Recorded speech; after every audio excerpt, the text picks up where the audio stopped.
Welcome. Hodu Hashem Ki Tov. I gotta stand still? No way. Oh, do I need to stand still?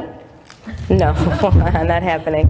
1 second. 1 second. Okay. Hi, LA. Hi. This is such a nice crowd. I actually feel like I'm talking to a bunch of friends. And so, hi, friends. And a few of you told me that you know me from my videos. And I was like, you do know me. There's, when you meet someone in person and you're speaking with them, part of your brain is also thinking, what are they thinking while I'm telling them what I'm saying? But when you speak in front of a camera, at least when I speak in front of a camera, I'm just actually speaking my whole heart, not monitoring what you're thinking about me. So you really do know me, and it makes me feel really welcome and safe and loved, actually, standing up here. So it's a pleasure, absolute pleasure. And thank you, Dr. Stahl, for this idea. He knows I tried to get him to get my sister. I was like, no, I don't think I should come. I'm so abstract. You want practical tips? I'm not a tips girl. I'm an ideas girl. And he made it happen. So, and now I'm here. So thank you. And I've been having an awesome vacation with my husband. So it's been awesome. Okay. With the loving help of Hashem, tonight we're going to talk about your marriage. And if you're not married, we're going to talk about marriage anyway, but I definitely feel that with Hashem's help, there's going to be something for you here as well. And if you're looking for your bashert, may Hashem bless you, that you find him soon. Maybe he be a Yarei Shemayim, a worthy person, and very cute. Amen. Don't say don't matter. All right.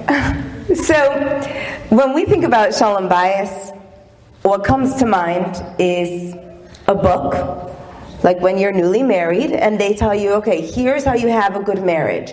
Serve him tea, speak nicely. When you have a criticism, say it in I words, like I would like if the garbage is taken out. It's my thing. I totally understand. It just, somehow makes me feel better when the garbage is out. You're good, and they give you all kinds of rules and tips. And the truth is that, thank you, darling. Thank you. And I already made a bracha, so we're good to go. Okay.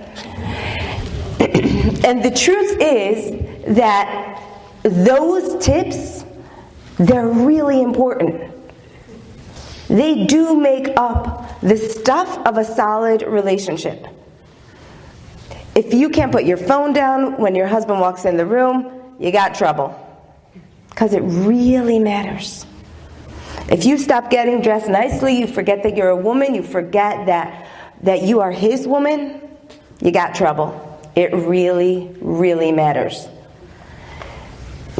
If you stop spending time together and forget to share your day and just let life get real busy, it really matters. I did a series on marriage. You can find it on my website, front page, bottom. There's a first video, and then there's other videos, more practical, also in depth. But what was interesting was that Mikveh USA pulled out a clip from this entire series, which is like 5 on relationship, one video on womanhood, 1 video on intimacy. And what does Mikveh USA pull out? This 3-minute clip where I'm talking about how my husband and I have a date every single week. And our date is on Shabbos morning. And this Hanukkah, I got us a present. I got it from Target. It says, "Morning, beautiful. Morning, handsome." And they sit on our windowsill. We do not touch them except for Shabbos. You can order them online. It's okay if you copy me. It's so much fun. One's black, one's white. And we have our coffee date. And I'm telling you, our date is like 15 minutes long. That's it. That's the whole thing.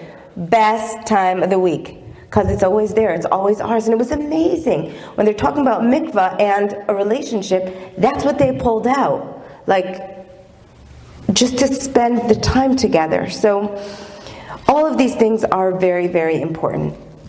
And I'm prefacing it with that because it is the meat and potatoes of marriage, and I do have that class on my site, and my heart wants to offer all that to you. However, I'm very, very aware that tonight is something else entirely. And you can feel it in the air. This is like part Geula gathering, part Shalom Bayis talk. And here's the reason why. You may know this or you may not know this, but all the women that are in this room, all the women of this generation, we are the souls of the women that left Mitzrayim. That's who we are. That means that through all the lifetimes that Hashem could have put you in and that Hashem led you in, He designated you, Miss Pink, and you, Miss Black. He said, this is the one that I want her soul to come down and live in the times of redemption to help birth the process of redemption. This woman right here. Not some woman who passed away 50 years ago. It's you. It's literally you. Miriam Hanaviyah, she led the women in beautifying themselves, in having hope. We'll talk more about that. She empowered them to understand that the strength lies in their hands. So I'm going to guess that you have all heard unbelievable marriage tips and that you try your hardest. And life is busy and you're still trying to make that date. And you try not to criticize, okay, sometimes you do. And you try to say nice things and you do. You're unbelievable. And you try to make dinner and sometimes you do. You're doing it all unbelievably. You don't need me to sit up here and tell you, here's how you have Shalom Bayis. Make sure to brush your hair so you look good. It's important. You do it. I get it. What we need today, what I hope with Hashem's help we can sit in today is a core message of what's actually going on in our marriages, what the real deal story is. Because we are those women, and our relationships represent the heart center of the universe. The Jewish people, we are the heartbeat. The Jewish marriage is the heartbeat of the heartbeat. When that heart is strong, it vibrates outwards in a healing that affects the entire world. That's why it says that the Shekhinah cries by divorce. There does need to be divorce sometimes, please. There's a whole book called Divorce is a Mitzvah. However, the point is that there needs to be something healthy, something vibrant. What happens in our homes is rippling outwards, causing massive ripple effects. So I want to focus on 3 points tonight, and I'm breaking it down to 3 so that you can take it home with you with Hashem's help, okay? And all of these points are not things that I read in a book. They are things that I worked at and cried about and messed up on and messed up again and went backwards and went forwards and just, did my very best until Hashem gave me the gift in my own relationship. Until Hashem gave me the gift of understanding the primacy of these lessons. Okay? So I'm only sharing with you my experience that Hashem has given me. So, way back when, I never told you this, I don't think. I met my husband when I was 13. I did. He was 19, so it was going to be very strange how this whole thing would happen.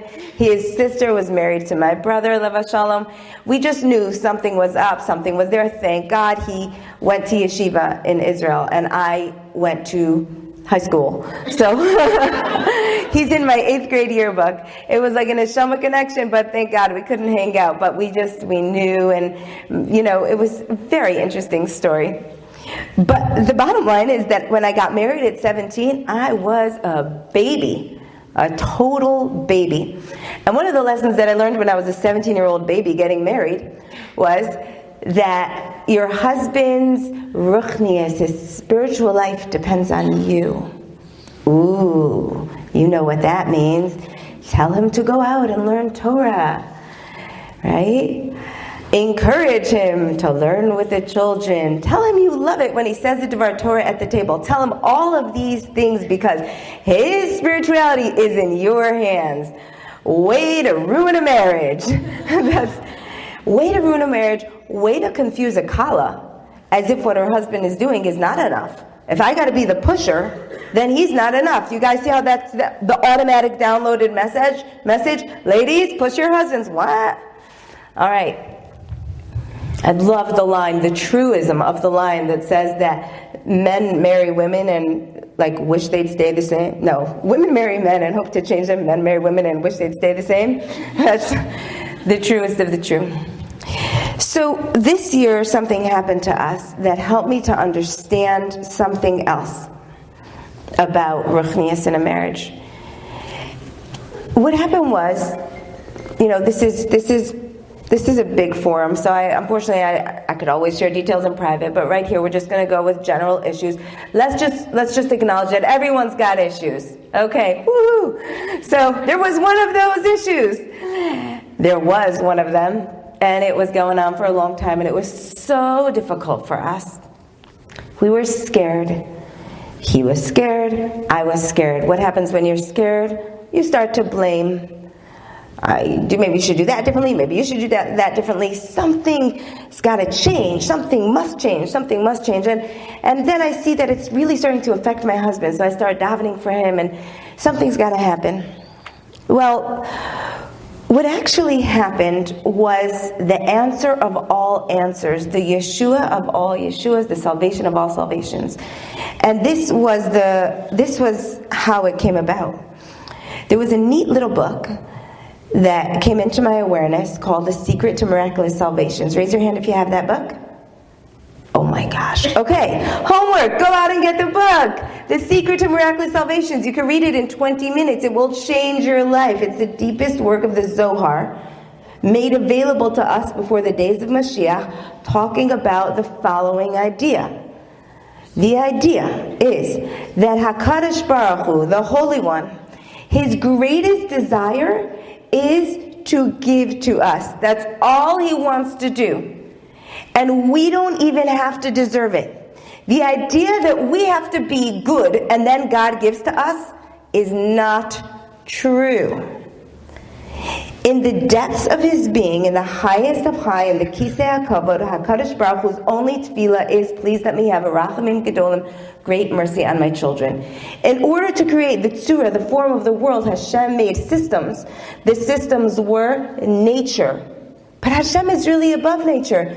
He wants us to daven our way out of nature, to not believe what we see, to say yes.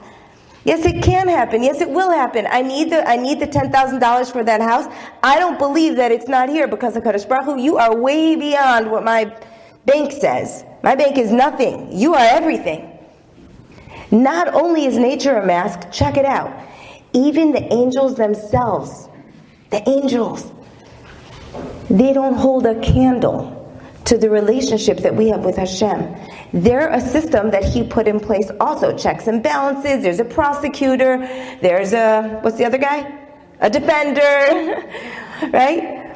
But think about it. If you're in a relationship with your husband, you really want to work it out heart to heart. I say when it comes to true intimacy, everything is workoutable. If you've got to be sending notes and working with a mediator, your relationship is on the rocks.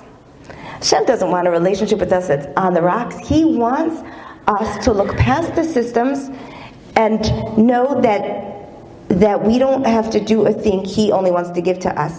And I'll give you, before I get into back to my story, I'll give you the most poignant illustration of this. That when we were in Mitzrayim, and I think it's important for now. So I want you guys, as you're sitting here, take a moment and breathe. Okay, there you go. I feel better. And what I want you to breathe in is the truth of who you are. Not that you're listening to a woman up here telling you her ideas, or even the Torah's ideas. The truth of who you are, like we said at the beginning, that you are literally the holy women of today. That you're at a conference of souls. That there's a story of history and you are the closers. You are the final act. You are the end of the circus where everyone says, wow. Like in that mashal, in that analogy where there's a really tight pickle jar and everyone comes to open it and people just can't open it. I saw this on the Cosby Show when I was a little girl. Everyone comes to open it, and no one could open it. And then up comes the little girl, and she's like, I could do that. And then I don't mean to be offensive. I grew up in Ohio. Okay. And then she comes, and these are my friends. And then she comes, and she just opens it. She can do it. Why can she do it? Because of all the people before her. All the people have come before us. They have worked, they have davened, they have prayed for Mashiach, and we are the ones who are going to open the pickle jar. It's us. It's not even hard.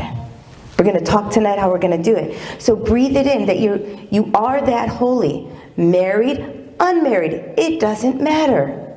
You are the women of today. And that's why when we talk about Mitzrayim right now, it is Mitzrayim all over again. In Mitzrayim, in Egypt, Hashem proved himself to us. He said, I'm going to show you, I have never taken my eyes off you for a minute. Even the cup that you're drinking, look, his is blood, yours is water. I just want to show you, I have my eye on you, you're in charge. And then towards the end, he said, I want you to take a sheep and tie it to your bed and slaughter it, even though it's the scariest thing to do because the Egyptians worship sheep. I want to show you I'm more powerful. And then we left Mitzrayim, and he had already proved himself to us. It was done. But then what happened? Raise your hand. What happened? What? The sea. The sea. We're faced with the sea. Why do we need another lesson? We got all the lessons in Mitzrayim. Do you know what the sea was about? They come to the sea, and it's a complete impossibility. What's going to be with Hashem? What's going to be with the people? What should we do? Should we daven? Should we travel? Should we turn back? They turn to Moshe Rabbeinu. They don't know what to do. And one of them, Nachshon ben Aminadav, he said, it's not about whether we're deserving. He understood that the sea said, you're not deserving. I see you. You're a bunch of idol worshippers. Look at you. You're in 2019. You're on your internet all day long. I'm not splitting for you. And Nachshon ben Aminadav said, I don't buy it. Because Hashem is the one who loves us unconditionally. It's not about whether we're deserving. And by the way, if it was about us, whether we're deserving or not, what would Nachshon have done? He would have turned to Moshe and said, well, you're really more holy. Maybe you should go in the sea first. But he didn't. It's not about holiness. It's about a relationship with Hashem. So he walked in saying, Hashem, I know you love me. I'm doing this. I walk in, the sea splits. That's the relationship with Hashem that we have available to us now. So back to my story. I have this book. I'm on fire from it because it speaks in the Zohar how when you access this relationship with Hashem, miracles will happen. It's in my house. My husband picks it up. He's reading it. He's underlining it. Because it's exciting. Who doesn't want miracles? Anyone need some money? Anyone have a kid they're worried about? Oh my gosh. Anyone have a mental health issue? A kid who you're worried about with a mental health issue? Who's also having trouble finding a job? Okay. We got it all. Anyone have a husband who's unhappy? It's the whole thing of it. It's the whole thing. Not one of you raise your hands. That means all of you. Right? And then a miracle happened. I went to a retreat. I came home. He sat me down and he said, okay, I've made a decision. I read this book, thinking. I want to give our entire lives into the hands of Hashem. We have tried everything on this big, scary issue. We have tried everything we can. What do you say?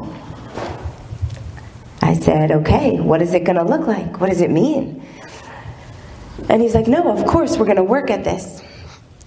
So we agreed. We made an agreement. That's it. From now on, we only trust in Hashem.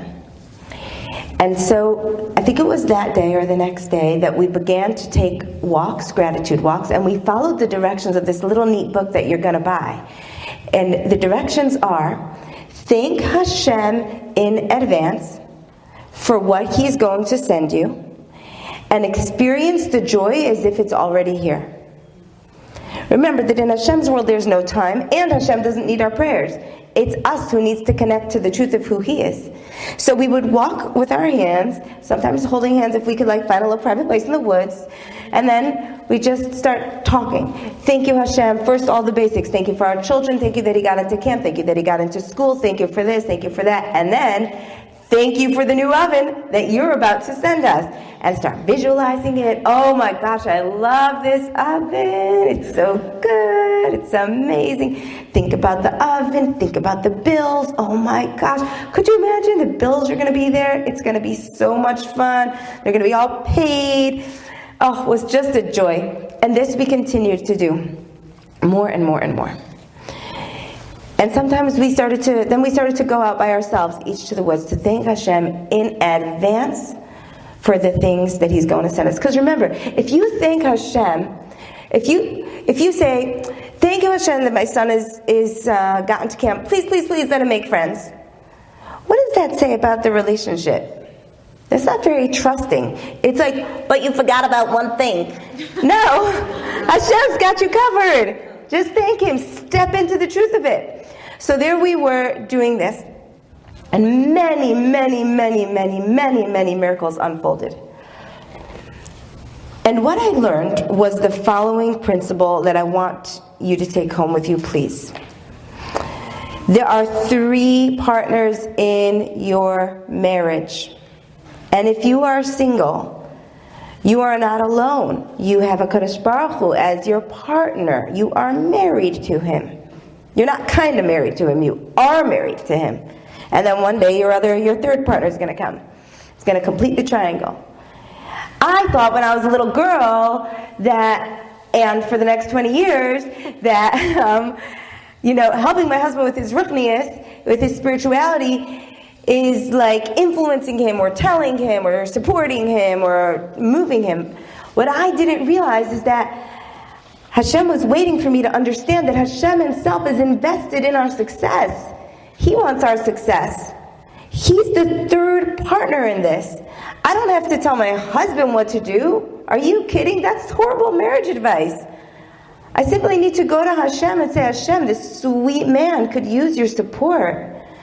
This sweet man, please shine your favor upon him. Please make things go successfully for him. If he needs help, why don't I get him the help from the source? The source will help him. And what happened then is that all that blame about that issue started to dissipate. What do we need to blame for? No, it didn't happen overnight, because I have 2 more lessons to tell you. But it's lesson number 1. Hashem is invested in your relationship. Turn to Him. Include Him in the process. One of the plagues that women have, it's like the double-edged sword. Or 2 sides of a coin. On one side, we're incredibly holy. We hold the treasure of Yiras Shamayim. On the other hand, I can be, incredibly self-righteous. When you're righteous, it's one thing. When you're self-righteous, it's really unpleasant. So how do you not be self-righteous when 9 out of 10 women that I speak to feel, and correctly, that they're at a spiritual level that is higher than their husbands? How do you not be self-righteous when you are in fear that the guy that you're dating, you want to go to shiurim and you want to grow in tzniut, and he wants you to dress provocatively? And you're like, well, I'm in a different place than he is. What is, So we learn that the grace and the bina of a woman is to turn to Hashem. And now, how does this look practically? Besides for your own personal prayer, and besides for the beautiful walks you can take with your husband, how this looks is that you have the opportunity to start to build your relationship with Hashem and to feel that He loves you. Because in psychology, we understand that hurt people hurt people. If I don't feel that I'm acceptable in the eyes of Hashem with all my mistakes, I'm not going to judge you as acceptable in the eyes of Hashem with all your mistakes. And that's why, even though we could talk about tips, we can't talk about tips. Because tips on a woman who doesn't feel good about herself It's just someone who's going to build resentment. Remember how it was in Mitzrayim? In Egypt, Paro knew how to break us. He gave the women the men's work and the men the women's work. So everyone felt lousy. And today you have tons of women feeling lousy. I look good, I cook dinner, and I go out to work. I got to do the man's job, and I got to do the woman's job. It's very, very exhausting. So we have to work on that. And I'll tell you a story about that in a minute.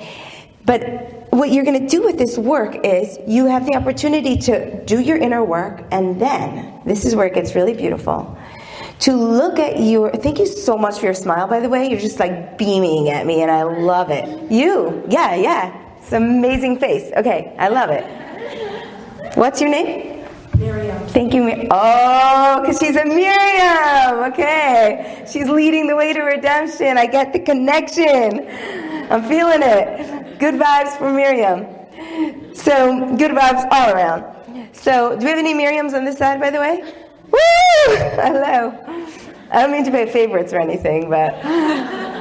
So, you have the opportunity, hi darling, to look at your husband, and instead of using one set of eyes, which is the set of eyes that can notice all of the ways that he is not who he wants to be. It's not about who you want him to be. You're actually very kind and gentle, but you're picking up on all the ways that he is not how he wants to be. Nod your head if you know what I'm talking about. Yes? Yeah? So then you bring in Hashem's love and you beam it at him. Beam it at him. And for those of you who think that I'm very flaky, this thing has actual words. You can beam love, Hashem's love, even if you're not feeling loving. You can beam in Hashem's love, and remember, Hashem loves this man, Hashem made this man, Hashem trusts this man, Hashem gave me this man, Hashem entrusted this man's heart with me. Get that, and then the words that come out of your mouth will be in your own language, but they will be something like, everything's okay, you're doing great. I see how hard you're working. Hashem is very proud of you. Thank you. Yes, doesn't it feel good to hear? I see how hard you're working. Hashem is very proud of you, Chava Rivka. It's the truth. That's the truth. That's why we need to hear it for ourselves first. So let's take a moment. We'll do a little practice round over here, okay? Breathe and close your eyes. And you know that when the Jewish women get together, it's a very, very holy time. So it wouldn't be far-fetched to say the Shekhinah, the divine presence, is in the room with us. So breathe in the divine presence, breathe in the Shekhinah, and feel comfort. Sweet woman, I see you. I see how hard you work.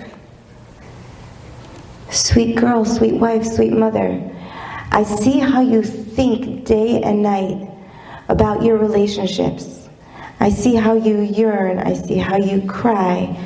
I see all of it. I see the times that you give when you don't feel like giving.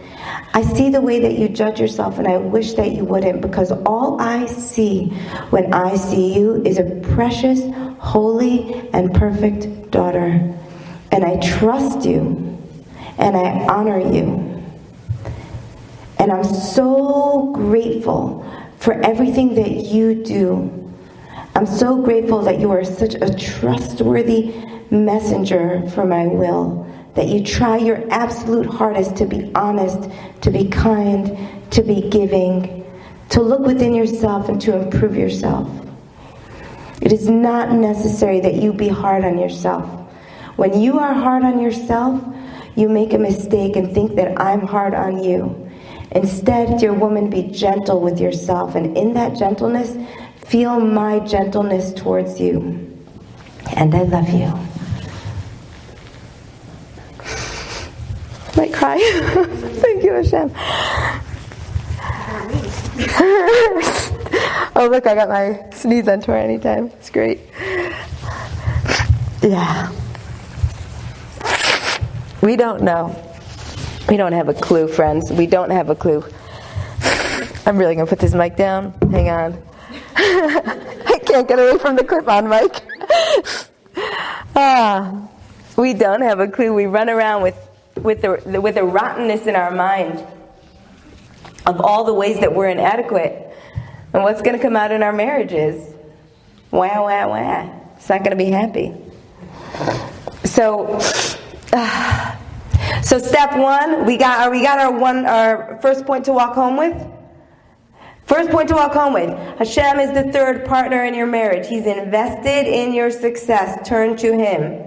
Can I have an audience member repeat that in their own words or in my words? Just nice and loud. I need to know you're going home with this. Judy, you have a really loud voice. Hashem is invested in you and your relationship. Invest in Him. Excellent. Can I have one more brave volunteer to give me a quick recap of how HaKadosh Baruch Hu sees them through the lens of what we just experienced 5 minutes ago?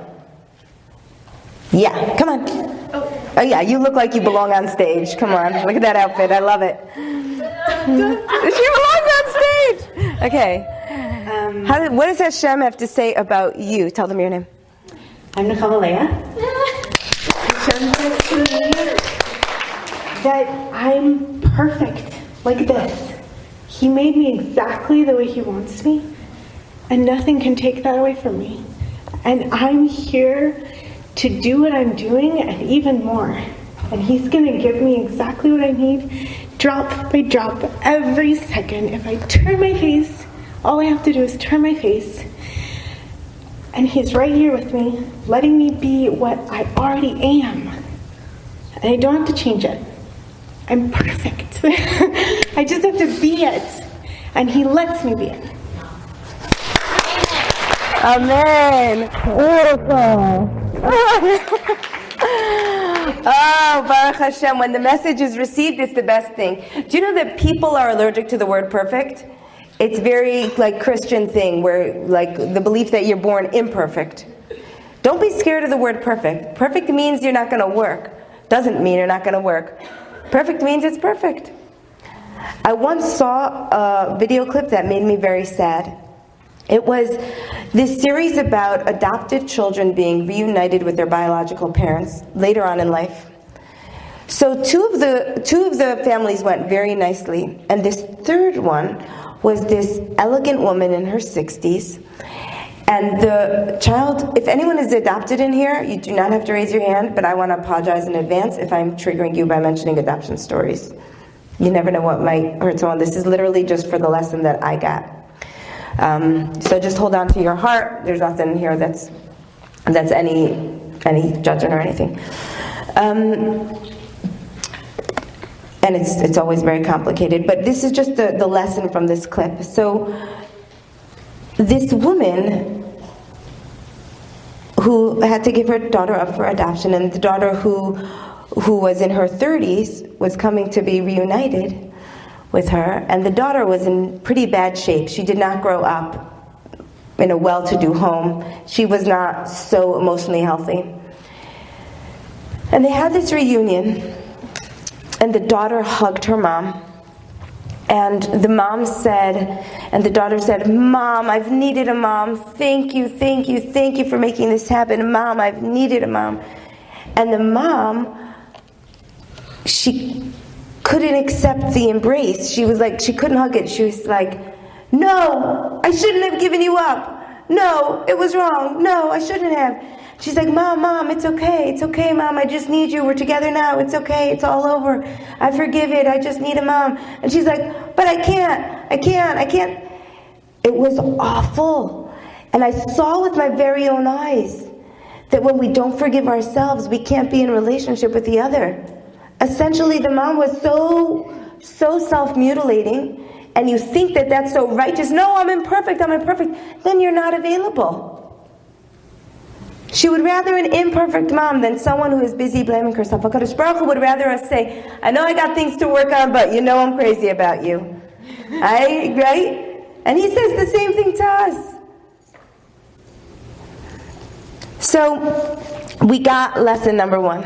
Lesson number 2 is very, very related. It's a beautiful segue. And it's the following idea, and it was recently, I want to give credit to my dear, dear friend, she should be blessed, Rebbitzin Sephora Harris, who I have the opportunity to learn so, so much from.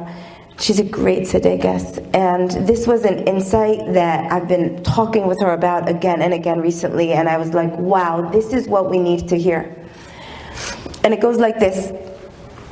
Every time that you make an accusation or a blame against yourself or against another, you create a prosecuting angel.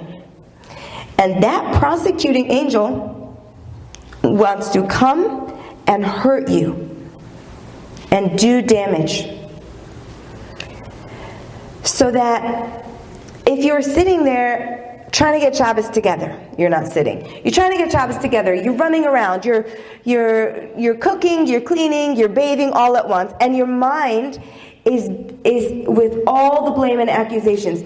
Why do I work so slow? Why is my house a mess? Why can't I get it together? Why aren't I that type of woman? Why? Just all the whys. Oh, and my food's not even, you know what we women do to ourselves. My food's really simple. This shouldn't take so long. Why is it taking me 3 hours when dinner takes me 20 minutes? I don't understand what's happening. And I didn't even make challah. Oh my gosh, I used to make challah and now I don't.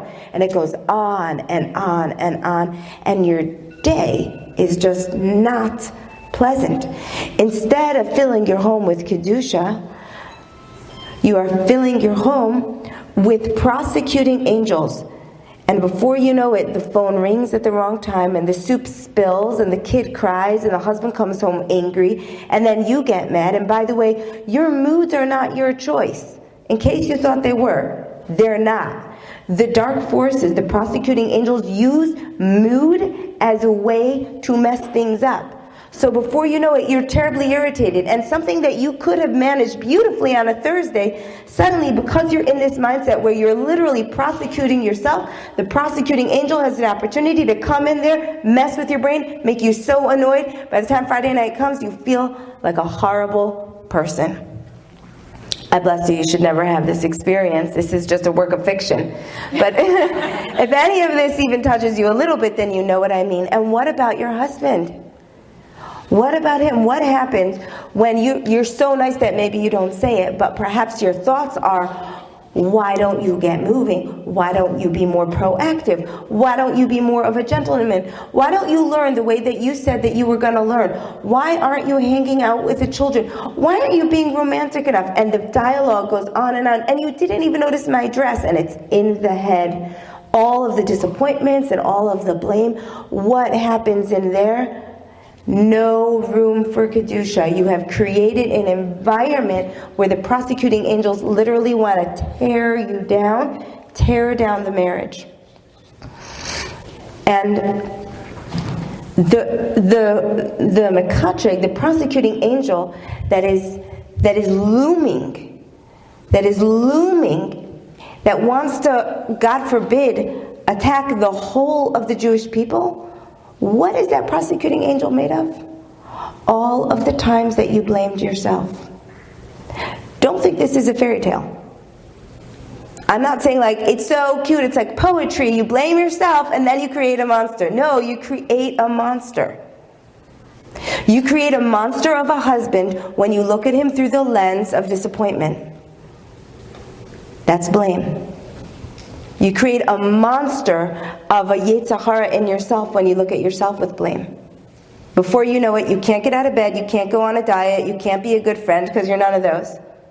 You don't have your life. You don't have vitality. The Yetzer Hara literally, spiritually sucks the vitality out of you. You're tired, you know why? Because all day long in your brain you're beating yourself up. A boxer's also tired after he's gotten beaten up a bunch of times, right? So this work of redemption and the work of our inner Shalom Bayis is very much woven together because we want to have an environment of joy. And what was the work of Miriam? Miriam's, raise your hand. What was the work of Miriam Hanabiah? What did she say to her ladies? Geula's coming. And maybe you don't remember your 6th grade Chumash, but when Moshe Rabbeinu came on the scene, Paro intensified the work.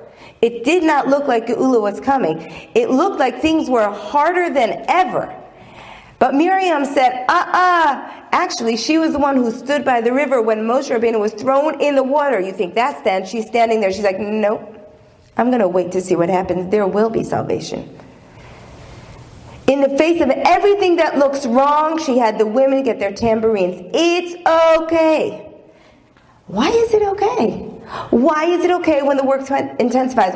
Why is it okay when, in fact, many of our husbands are not doing so well? They're not. And it's not their fault. Here's a secret. Your husband, who last night you blamed in your mind, he is doing the best he can. Not only the best he can, as in like somebody who is bad at math and is trying to do fractions. Not that kind of best he can. He should just get a couple lessons and he'll be okay. No. The best he can, because in the times of redemption, the men have dimmed their light in order to make way for the women to come forward. It's a spiritual reality that we're living in.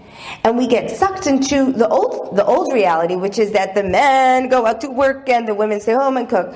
We don't stay home and cook. We could barely get dinner on the table. I just gave it away. Right? It's not like that anymore. Hashem is allowing the women to gain strength because He wants us to know how important we are.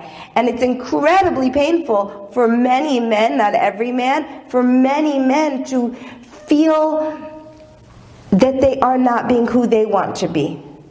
They are literally in a dimmer state. Now, the ones who are not experiencing this, as far as I understand from my teachings, are the ones that are leaning on Hashem. That means they're leaning, they're receiving, like the feminine. It's the time of the feminine, when the men get into their feminine essence, where they can turn their faces with complete emunah to Hashem. What's financial problems next to the joy of emunah? Right? And anyone who I speak to, I love the Torah Anytime team. Big shout out to Torah Anytime, because when I speak to Yosef Davis on the phone, or any of them, I know.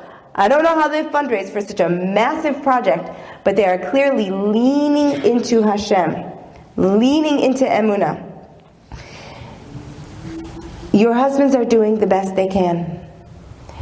You have a special strength. And the strength is not that you're more talented and powerful. The strength is that you can access Hashem's great love for you and shine it outwards and literally redeem the Jewish people through love. Through love. It really just comes down to that. It just comes down to that.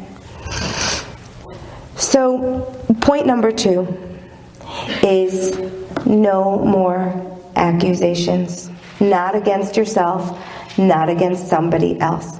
And if you want, you can try it. Have some accusations against yourself and watch how things go wrong. Once I started to notice this, I said, wow, your reality affects your beliefs. It's a basic spiritual concept. The thing that we're adding on here is that it's not just that your beliefs affect reality, but that there's an angel, you're creating a being. Don't do that. So it's science, yes. So please, this is a very, very critical muscle to work out. Put your hand on your belly. This is a core muscle. This here. When you have good abs, you have good posture. You can stand up straight. Stopping with this I know, once you say straight, it's like, gets in your brain, oh, I'm not standing straight. Stopping to blame yourself creates core strength. Nothing can knock you down unless it mirrors your belief on the inside. Today I was on Rodeo Drive. A woman asked me for money. Well, I don't have my purse with me. She's like, please, could you give me money? I said, we walked away and I said to my husband, you know what, you have a yarmulke on. Let's make a Kiddush Hashem. Do we have anything? It's like credit card era. He said, well, I have a quarter. I need the other quarter for the meter. I said, okay, good. So I gave her the quarter. And she was so mad at me. She used Beverly Hills. She's like, are you kidding me? Are you kidding me? yeah, you should be ashamed of yourself. She was so mad at me. And I left, and my husband said, like, were you embarrassed? I said, maybe like a 2, just like 2 out of 10, just because like someone yelled at me, so my heart did a little clench, but not actually embarrassed in front of other people. And I said, you know what it shows me? You only get embarrassed if you think that the other person is more important than you. I said, let's say it was like a great rabbi who rejected me. Oh, I would spend 5 years thinking about that rejection. But you know what? I'm not going to do that anymore, because guess what? That means that I'm assigning someone else more value than me. And that, by the way, is an accusation against myself that I have less value. No, not going to do that. It was a wonderful lesson. By the way, LA is full of amazing lessons. On the way up here, I'm such a fan. On the way up here, this is true story. We're driving in our Uber. Guy's name is Sean. He's Korean. We're talking in the back seat. And he must have heard us say something, because then Sean said to us, he's like, you know what? He said, I used to like really, he was maybe like in his 20s. I used to have a lot. And I totally don't now. He said, in Korea, I was in the entertainment business and I was supporting a rapper. And I was all about it, and I was into online casino. And then he said, I was living like a princess. That's what he said. And then he said, but I got betrayed. And they took everything. And there was no contract, because we just got into business like friends. And if you're going to just make a contract in the middle, it's not nice for your friendship. They took it all. I got so betrayed. I left. I came to America. And now I'm going for nursing, because I just want something that has stability. And I'm being an Uber driver, because you know what? It's humbling. I'm just in this humbled space. Like, I don't have all that stuff. And he said, you look like spiritual people. So that's why I'm telling this to you. And I said to him, you know, Sean, you may think that you're going into nursing because you want stability. But maybe God had something in mind for you that was more than being a rapper. Maybe there's some lives he needs you to save. So you're being drawn in this way, and you think it's for one reason, but it's actually because there's a bigger plan for you. He said, I absolutely believe that. But the thing is, he said, do I need to finish? Do I have 1 minute? We're never going to hear what happened to Sean. He said, the thing is that, you know, it gets tough sometimes. It really does. And me and my husband, we've had our share of stories, thank God. So many stories, you know, all of the colors of all of the stories, we've got them all, you know, from whatever. I have such an easy mouth that I'm trying to learn to, like, I don't know, protect privacy. But all of them, thank God. Thank you, Hashem. We love them all. And Hashem has carried us through every one of them. So we said, we understand that topic, and we totally get it. And here's the thing. When you are betrayed, your heart, it gets broken. And when your heart is broken, you have to start from new. You have to give birth to a new heart. So you become like this caterpillar that goes into a cocoon. And what happens to the caterpillar in the cocoon? It liquefies. There's nothing to it. And I said, Sean, that's where you are now. You're just in liquid. You're just an Uber driver. You're not Mr. Superstar Fancy Pants rapper agent. You're not a nurse. You are in the process of becoming the true Sean. So you're in this liquid state right now. And on the other side, you're going to be a butterfly. There's going to be some awesome wings on you. I am not making up this conversation. This is exactly how it went. And he's like, you know what? The best part of my Ubering is conversations like this. So I say, LA has some awesome lessons. Woo! And that's where it is for us also. Wherever you are in your marriage, know this. If you start believing that everything is perfect as it is, if you lean into trust, not only think it, say it, Use your mouth to express to Hashem, I thank you for what you gave me. Doesn't have to feel good what he gave you. But trust that he knows you're a queen. He knows you're that butterfly. So it's only you who's hurting yourself. He's totally crazy about you. I trust that you will move the pieces that need to be moved in my marriage.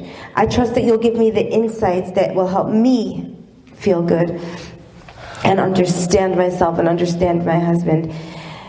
I totally forgot the end of the sentence.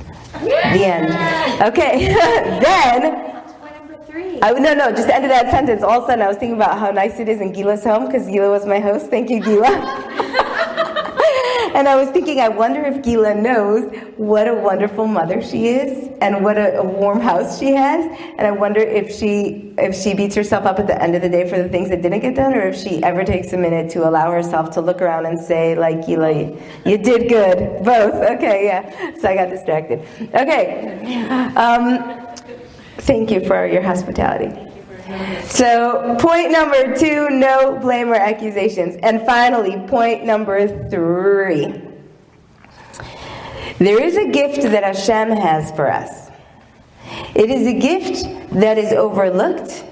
It is a gift that we are hungry for. It is a gift that oftentimes gets stamped out by religiosity. And that gift is called delight. The gift of delight. Now, why in the world would God make awesome tickles, beautiful colors, special clothing, jewelry, good food, cool cookbooks, great lattes?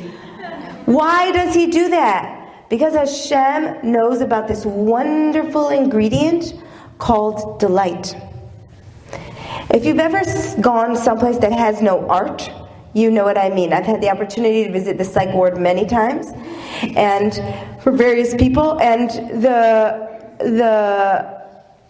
there's like places where there's art, and there's places when there's no art. And the places where there's art, there is hope, there is life, there's a sense of process. There's a sense of there's people here. And the place where there's no art, it's like, what? This is so like energy draining and sad and actually oppressive. Hashem gave delight to this world, and the women are the ones that hold the keys to delight in their hand. Years ago, I picked up a book at a thrift shop. I think it was called Fascinating Womanhood. It was written in the 1960s, and they used to like read it like a Bible in church basements because they were like studying how to be a good wife. And it was a very good book. The basic premise was this. Men want, this is 1950s, not 60s, so just bear with me, but I believe there's some truth in here. The basic premise was men want a woman who is half and half. Oh gosh, let me remember this.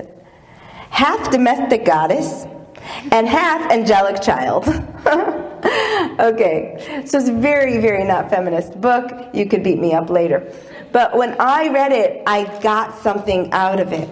What I got out of it was that we do have a youth about us when we let ourselves. When we're not in the blame, we have youth, we have vitality, we have fun, and our families need us to be like that. When we're in blame, we are no fun. When we deny ourselves, we are no fun. When we're too firm, we are no fun. We're just not. The things that are considered extra are not extra. If they were, we would only be having bread and water every day, but God made chocolate, soup, cholent, the whole thing. He made all of it, colorful sushi. So what does this look like in your life? I can't tell you. For me, it looks like great tickles, color everywhere. I eat up color like it's a drug. It makes me happy. You're one of those. I could see it with the color.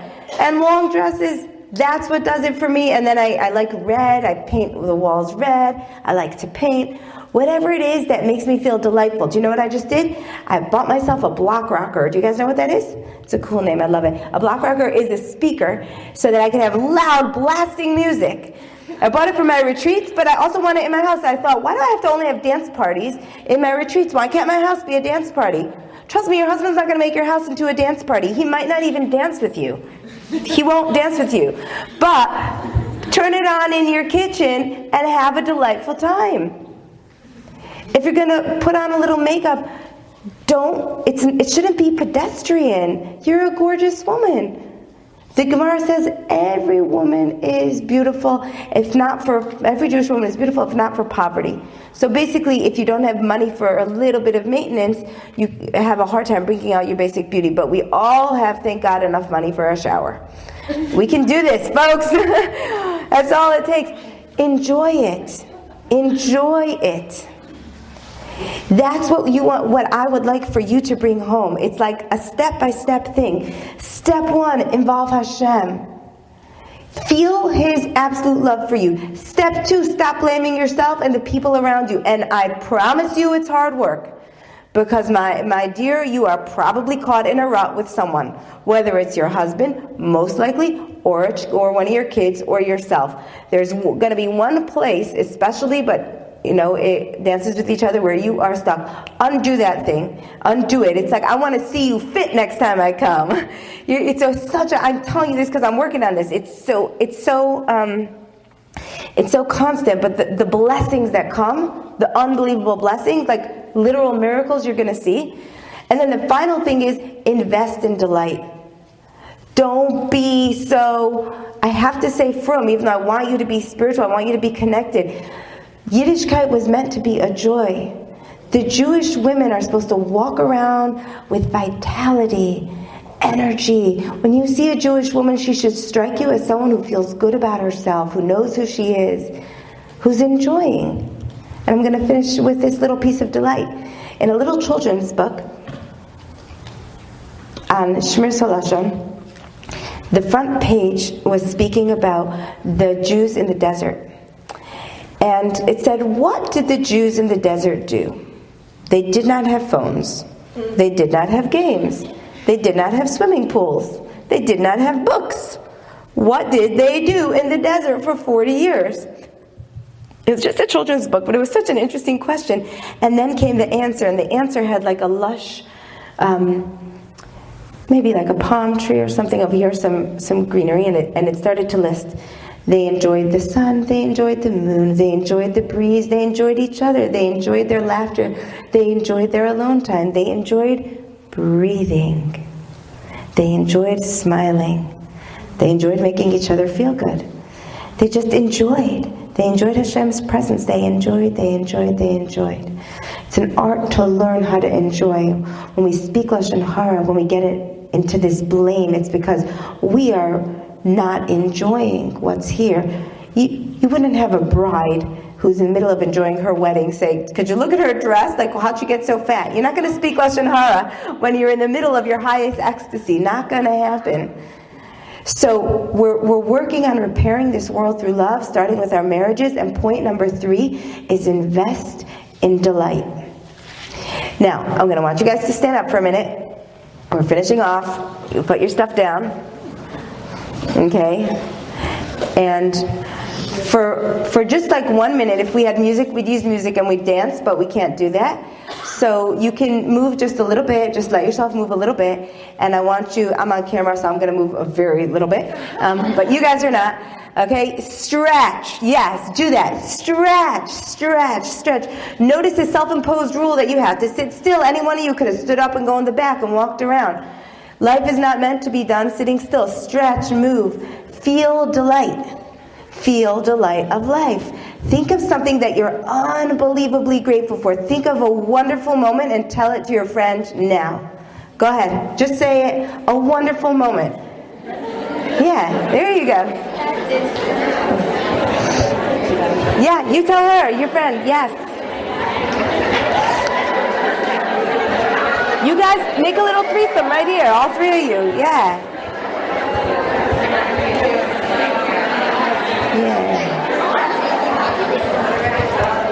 If you don't have anyone to tell it to, tap someone on the shoulder and just say, hey, I got to tell you something wonderful.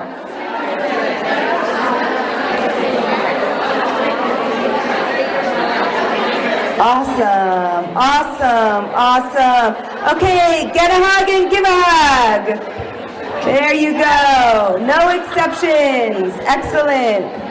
There she goes. Beautiful. Yes.